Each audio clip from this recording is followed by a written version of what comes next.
Hey, it's Michael Gougis with Road Racing World and Motorcycle Technology, and we are here in Spain at Ascari for the worldwide introduction of Triumph's new Speed Triple 1200 RR. Now, if you've been following RoadRacingWorld.com for the last few months, you'll know we had the Speed Triple 1200 RS out at the track at Chuckwalla a few months ago.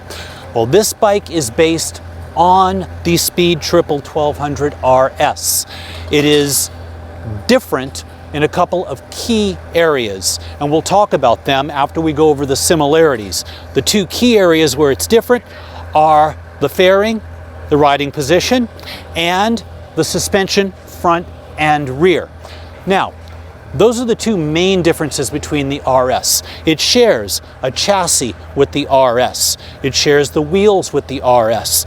It shares the engine with the RS, the brakes with the RS, and the electronics with the RS.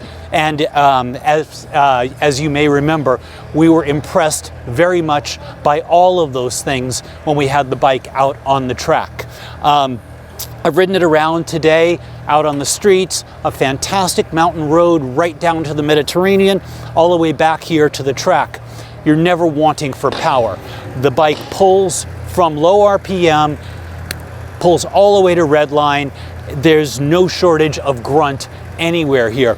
It's a fabulous street ride in that you can leave it in second or third gear and have as much fun as you want on a mountain road. You're never looking for, wow, I wish there was more power.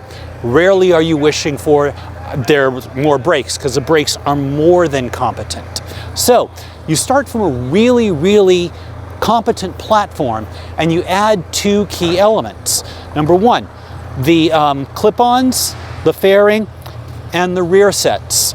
The clip-ons are significantly lower than on the RS. They're further forward. The rear sets are further back and higher.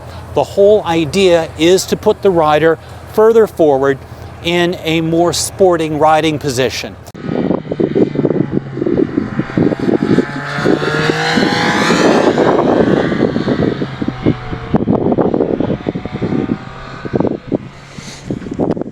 My experience, I still like riding sport bikes. This one's all day long comfortable. While it is far more aggressive in its riding position than the RS, Triumph says the riding position is actually a little more relaxed than the riding position of the 765 Daytona. And it felt like it. There's very little weight on your wrists. The fairing provides a decent amount of wind protection, and once you're up to speed, there's the support from the wind coming over the windshield onto your chest and onto your shoulders makes this thing, for me anyway, all day comfortable. The big change here is the suspension. This has the Öhlins semi-active Smart 2.0 suspension front and rear. It has its own brain, and it has 4 different motors that operate the compression and rebound damping on the front and the rear.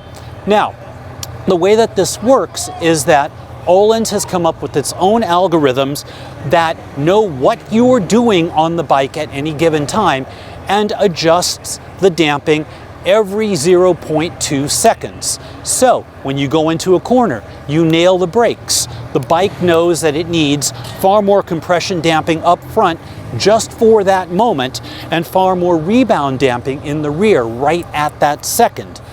The suspension adjusts, keeps the platform stable. As you tip into the corner, the bike is continually adjusting the compression and rebound damping to make sure it's giving you exactly what you need all the way through the turn. You also get the big advantage of this is that you get what you need when you need it, when you're on the street. And make no mistake, this is a street bike. Triumph is very clear about the fact that this is a street-oriented motorcycle. You get a lot more range in terms of suspension dynamics with an active suspension. In its comfort mode, somebody who wrote it before me used the word plush to describe it, and in the first 10 miles I was on it, I thought, man, that person was absolutely right. it's a really comfortable ride. When you get it into the corner, even in comfort mode, the bike adjusts the suspension, the compression and rebound damping to give you the support that you need to get through the corner in a stable, predictable, and confidence-inspiring manner. In its normal and dynamic modes, you get more support front and rear as you pick up the pace. There's not a lot bad to say about this motorcycle. The suspension, the active suspension, is designed not for the racer, but it's for the sporting street rider and the occasional track day rider who doesn't want to have to take seminars in how to set up a suspension. You turn on the bike, you look at the dashboard, you hit a few buttons, and you get something that works. A lot of torque means that you're not constantly shifting gears. A lot of brakes means you can set your corner entry speed exactly where you want it. And one more thing, this thing is just flat gorgeous. I am a man of a certain age who remembers the triumphs from the 60s and 70s, the cafe racer with the single headlight. And I thought, as I was looking through the magazines, thinking one day I'm going to own one of those things. This bike reminds me of those, and it has all the performance of anything that you want for the street. My name is Michael Gougis. I'm with Road Racing World and Motorcycle Technology, and this is one fantastic motorcycle.